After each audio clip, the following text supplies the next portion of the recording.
800만 원을 투자해서 5천만 원을 벌 수가 있습니다. 제가 일반 농민들에 비하면은 누에 한 마리당 단가가 한 15배 정도 비싸더라고요. 처음에 실내에서 뽕나무 키울 때 약간 미친놈 취급 받았어가지고 여기 있는 600그루가 다 죽어버린 거예요. 뭐요? 제가 또 전국에서 유일하게 뽕나무를 실내에서 재배하지 않습니까? 공무원도 주목하는 기술이라 할 수 있겠네요. 제가 이거를 만들어서 기술을 표준화하면 누군가는 또 따라할 수 있는 길이지 않겠습니까?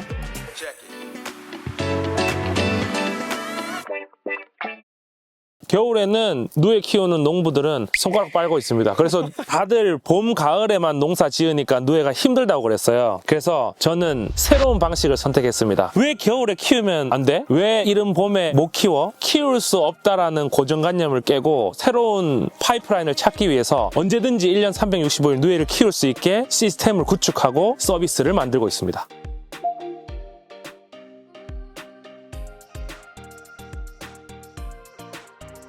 겨울에도 누에를 구할 수 있는 줄 알았어요, 저는. 23년도 어느 날이었나? 겨울에 이제 소독 기간이라고 쉬고 있었는데 어느 고객님께서 문의를 주셨어요. 누에 살 수 있나요? 누에 저희 지금 없습니다. 죄송합니다. 혹시 다른 데 농장 소개시켜 주실 수 있는 데 있나요? 이렇게 말씀하시길래 제가 아는 한 겨울에 누에를 키우는 곳은 없는 걸로 알고 있습니다. 이렇게 얘기를 드리니까는 고객님께서 이제 약간 헛웃음을 치시면서 요즘 세상에 못 구하는 게 어딨냐. 내가 구해보겠다. 이렇게 말씀하셨었어요. 그런데 이제 일주일 뒤에 연락이 왔습니다. 전국에 있는 누에 농장들 다 전화해봤는데 누에가 지금은 있을 수가 없다라고 하더라. 언제쯤 받을 수 있느냐 하셔가지고 한 달 정도 기다리셔서 수령해 가신 사례가 있습니다. 누에는 1년 연중 당연히 있다라고 생각될 정도로 내가 누에를 안정적으로 공급하면 이 시장은 내가 독보적으로 차지할 수 있겠다라는 생각을 가지고 올해 이제 4년째 뽕나무를 실내에서 재배하고 있습니다. 제가 일반 농민들에 비하면은 누에 한 마리당 단가가 한 15배 정도 비싸더라고요. 그 단가가 높아진 이유는 새로운 시장을 개척했기 때문입니다. 저 같은 경우에는 파충류 먹이로 귀뚜라미나 미로암에 비해서 한 10배 정도 비싼 가격으로 누에를 판매하잖아요. 일반 농민들은 봄, 여름, 가을에 누에를 대량으로 키운 다음에 이걸 동결 건조해서 식품으로 팔다 보니까 지금 현재 누에 관행농법이 1960년대에 형성되었던 실크를 생산하고 2000년대에 들어와가지고 식품으로 누에를 생산하는 그런 산업에서 머물러 있기 때문에 기존에 판매하던 가격대로만 판매해야 되고 이 가격을 올리기가 너무 힘들었어요. 왜냐하면 사시던 분들이 10,000원에 사던 걸 갑자기 50,000원에 사라고 하면 안 살 거잖아요. 그래서 저는 새로운 시장에 들어갈 때 우리가 정말 일한 값어치를 제대로 받을 수 있으려면 누에 한 마리가 얼마인지 역산을 한 겁니다. 실제 우리가 팔면 얼마의 수익이 남을 수가 있는지를 계산해서 그 가격을 만들었기 때문에 저는 이 가격이 당연하다 생각하거든요. 겨울에 뽕잎을 봄, 여름, 가을보다 한 3배, 4배 정도 비싸게 판매를 합니다. 근데 왜 다들 안 하고 있는 걸까요? 수지 타산이 안 맞았던 것 같아요. 지도 교수님도 그렇고 다른 분들도 실내에서 이렇게 키우면 아이디어는 좋은데 이게 실제로 팔리느냐, 전기세가 상당히 많이 나올 것 같은데 과연 이게 전기세 이상의 값어치를 하느냐 이런 것들을 많이 지적을 하셨었어요. 당연히 처음에는 겨울에 뽕잎이 있다는 사실조차 모르셔가지고 적자였습니다. 전기세보다 이제 매출이 훨씬 더 적었죠. 근데 요즘에는 소독 기간인 2월을 제외하고 나면은 12월, 1월, 3월에도 계속해서 톡톡으로 언제 뽕잎 살 수 있는지 문의를 해주시는 거예요. 그래가지고 보통 일반적으로 한 달 전기세가 겨울에 작게는 200만 원, 많게는 300만 원까지 나오는데 뽕잎을 1kg 팔면 20만 원 매출이 나오거든요. 그러면 하우스에서 한 달에 50kg 정도 따면은 아마 1,000만 원 정도의 매출이 나올 겁니다. 그래서 실제 들어가는 전기세보다 훨씬 더 높은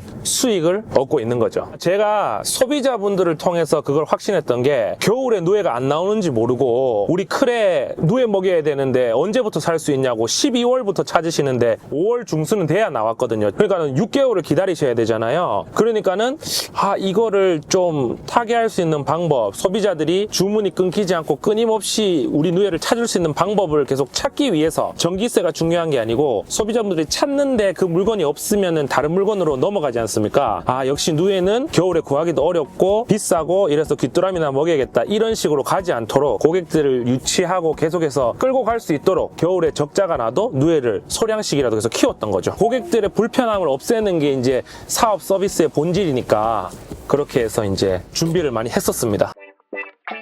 자, 여기는 지금 실내 뽕나무 재배사입니다.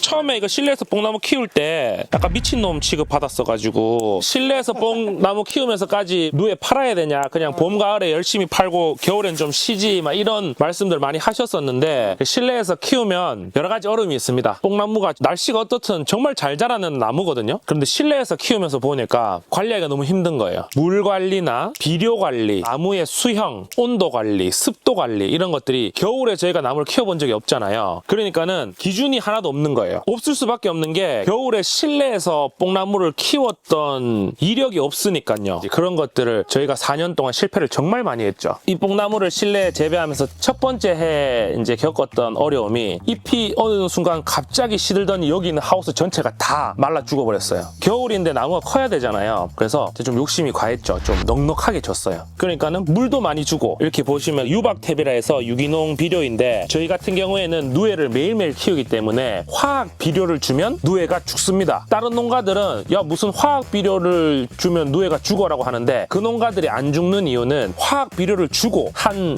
달 정도 있다가 수확하기 때문에 안 죽는 거지, 저희는 화학 비료 주고 나서 매일매일 뽕잎을 따야 되니까 누에를 먹이면 누에가 죽어요. 그래서 모든 거는 천연 상태로의 비료나 뭐 이런 것들만 쓸 수 있기 때문에 유박태비를 썼었고, 이제 유박태비는 화학 비료랑 다르게 후숙되면서 이제 숙성이 되면서 서서히 나무에 스며든단 말이에요. 한 겹 정도 이렇게 한 3분의 2가 덮이도록 줬는데, 이 유박태비가 습을 머금고 요 위쪽에 공기를 차단하고, 또 밑에는 물을 많이 주니까 이제 뿌리가 숨 쉴 공간이 없고, 이래가지고 싹 다 말라 죽어버려가지고 진짜 상심이 정말 컸었죠. 요즘에는 뽕잎을 딸 때 다 따는 게 아니에요. 싹 다 따는 게 아니고 저희만의 기준이 생겼는데, 따야 되는 뽕잎을 정해놨어요. 뽕잎의 모양이나 두께나 색이나 크기를 정해놓고 수확하기 때문에. 그런데 처음에 할 때는 잘 모르잖아요. 야생에서는, 노지에서는 뽕잎이 정말 잘 크거든요. 그냥 밑둥 가지를 통째로 잘라도 또 새순이 나오고 새순이 나오고 이러니까, 그런 걸 모르고 겨울에 뽕잎을 하나도 남김없이 싹 다 따버린 거예요. 그렇게 하고 나니까 봄에 여기 있는 600그루가 다 죽어버린 거예요. 뭐요?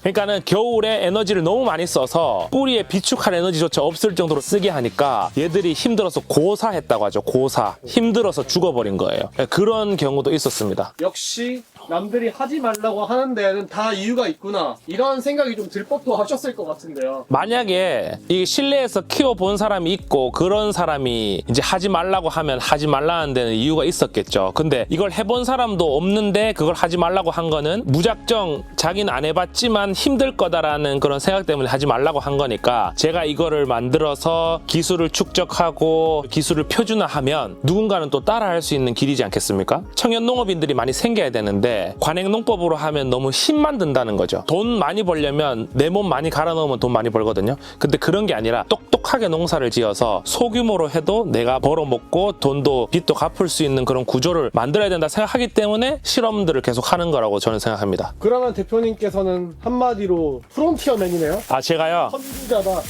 근데 네. 물론 본인 입으로 이렇게 얘기하면 좀 네네네. 이제 소장님하고 저희가 맨날 나무를 키우는 거에 대해서 토론하고 실험하고 하는데, 겨울에 우리가 어떤 처리를 했는지, 봄에 어떤 처리를 했는지, 이런 것들을 계속해서 기록하면서 조금 더 성공할 수 있는 방향으로 나아가고 있다고 생각합니다. 그래도 아직 공부할 게 정말 많다라고 매년 실패하고 있어요. 이 키 작은 나무들도 다 실패한 거예요. 올해는 그거예요. 나무 관리는 잘하고 있는데 환기를 안 해가지고 가루깍지벌레라는 게 있어요. 뽕나무 수액을 쪽쪽 빨아먹는 애들. 그놈들 때문에 손으로 다 잡아 죽이고 다니고 있거든요. 모든 걸 수작업으로 한다는 말씀인가요? 그렇죠, 그렇죠. 여기 있는 뽕나무는 좀 쉬운 편이죠. 왜냐면은 뭐 한 50평 정도밖에 안 되니까, 제가 이렇게 작은 평수에서 그 정도 매출을 낸다고 하면 다들 처음에는 거짓말이라고 하다가, 이제 네이버 스마트 스토어 보면 이제 리뷰라든지 이런 게 다 쌓여 있잖아요. 그런 걸 보면은 아 진짠가? 이렇게 말씀하시는 분도, 그냥 맨날 곡괭이질하고 허리 굽혀서 수확만 한다고 되는 게 아니고, 좀 남들이 안 하는 걸 찾아서 좀 똑똑하게 스마트하게 이끌어 갈 건지를 충분히 많이 고민해야 된다라고, 고민하면 길이 있다라고 생각합니다. 여기가 그 하우스 아니에요? 그 귀신 나올 것 같았던 어두운데 괜찮을까요? 약간 흉가 같은 느낌.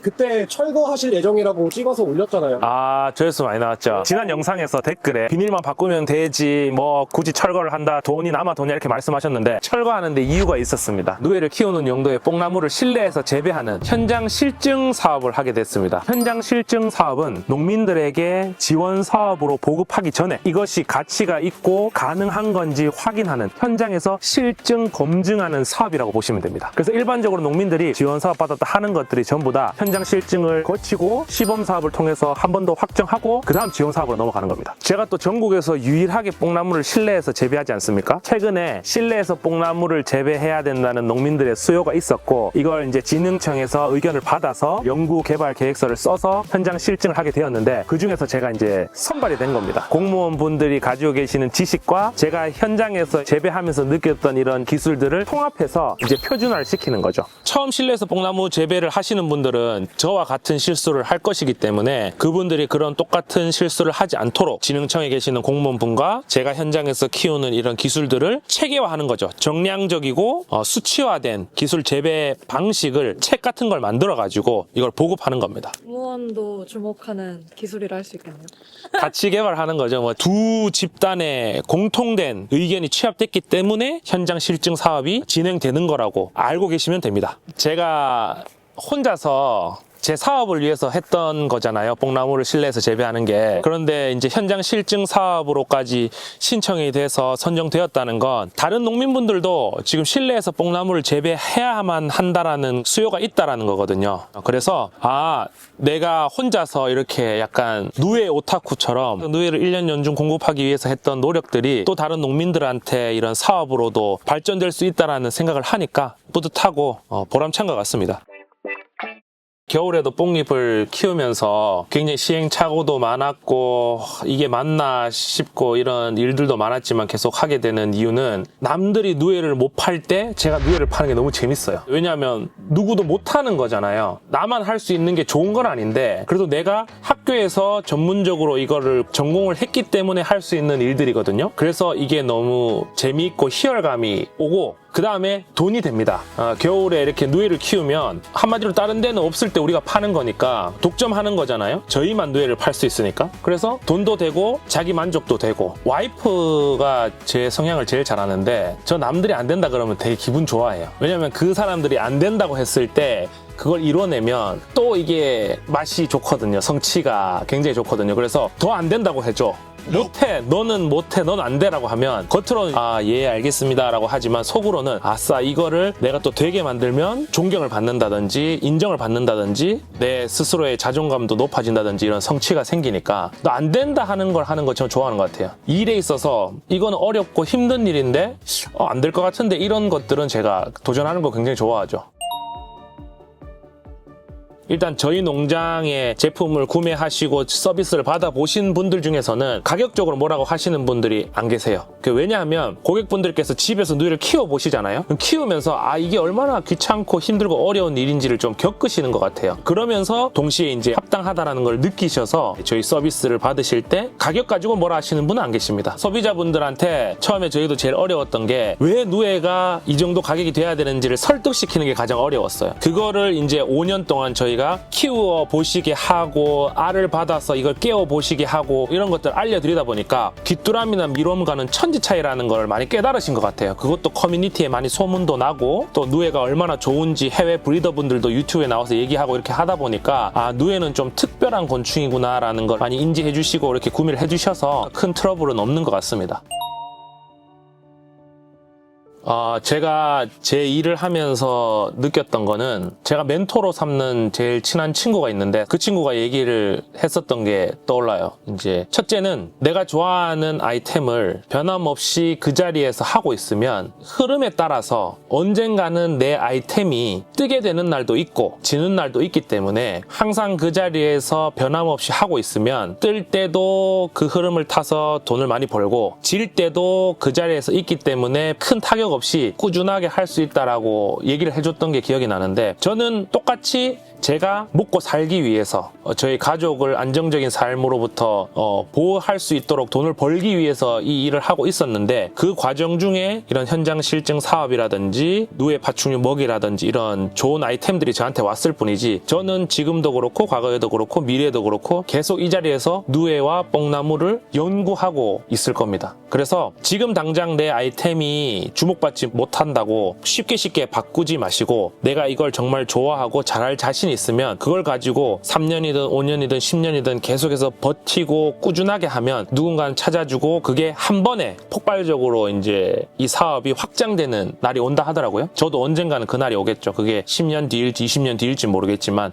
그래서 그날이 올 거라는 확신을 가지고 제 자리에서 열심히 일을 하고 있을 뿐입니다. 돈을 벌고 싶으면 돈이 잘 벌리는 일을 쫓아가면 되고, 내가 좋아하는 일을 하고 싶으면 변함없이 제자리에서 본연의 임무를 충실히 다하면 언젠가는 돈이 따라올 거라고 믿습니다. 힘내세요. 화이팅!